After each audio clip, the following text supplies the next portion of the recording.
अस्सलाम वालेकुम ग्राइयों, क्या हाल ने? ठीक ठाक हो? खरीत है? तो अज जी असी दावतों ते बहने ने जुल्फकार बाबू ने पुत्र ने शादी ने वलीमा ने हसन तो अज तुसें दसने कि सीन है। तो एरिया आ गया ने जी बिलाल कलोनी नहर ने परले पास पुरुषिया ने का मल्ला उधर ये लगी ने वलीमे ने दावत।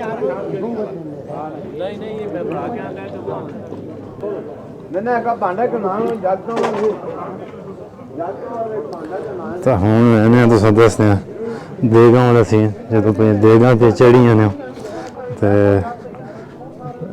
जरदा मुतंजन तो बीफ में पुलाव पे पकना ने तो जवैद दूरी लगे ने आबे दूरी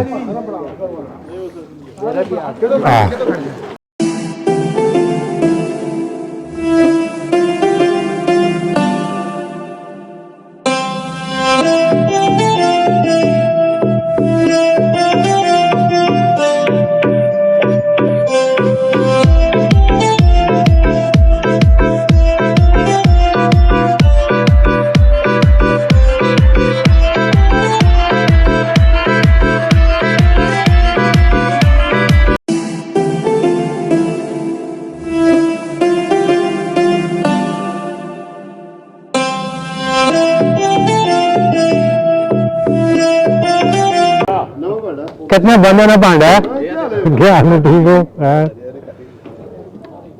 साढ़ा आबे भरा लगे ने देगां पे पुलाव नियां पकनियां ने आ गया ने बीफ में पुलाव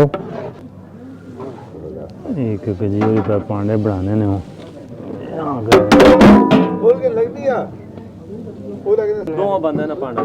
ये आ गया ने दो बंदे ना पांडा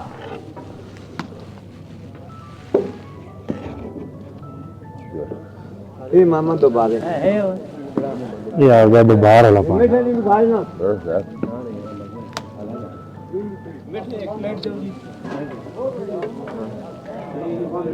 ये आ गए ने जी मिठे चावल जैसे असी तो मिठे आखने तुस लोग मुतंजन आखने हो।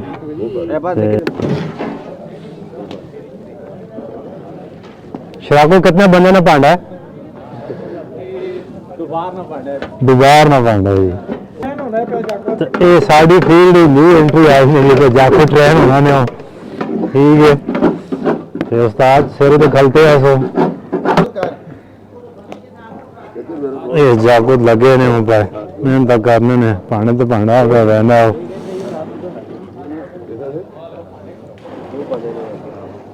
ये आ गए ने जी मुतंजन ही देख मिठे नहीं पे देख खोलने ने हो ग्राइयां रोटी तपी ने रश पै गई ने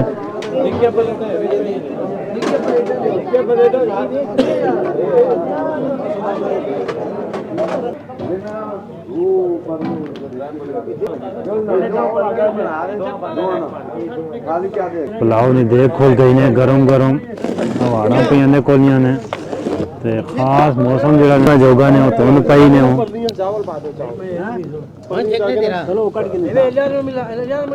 अलिया बंदा भी आ गया ने शिफ्ट चेंज हो गई ने शिफ्ट चेंज हो गई है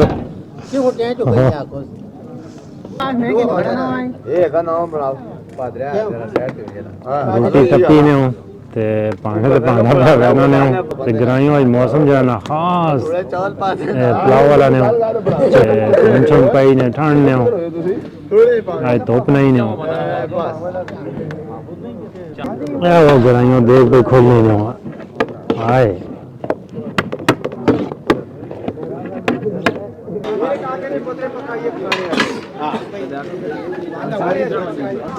रंग पे लगना ने जरदे पे सावा पीला रत्ता जरदे रंग लग गया ने ते ड्राई फ्रूट पै गया ने मुरब्बे पै गए ने माशाअल्लाह।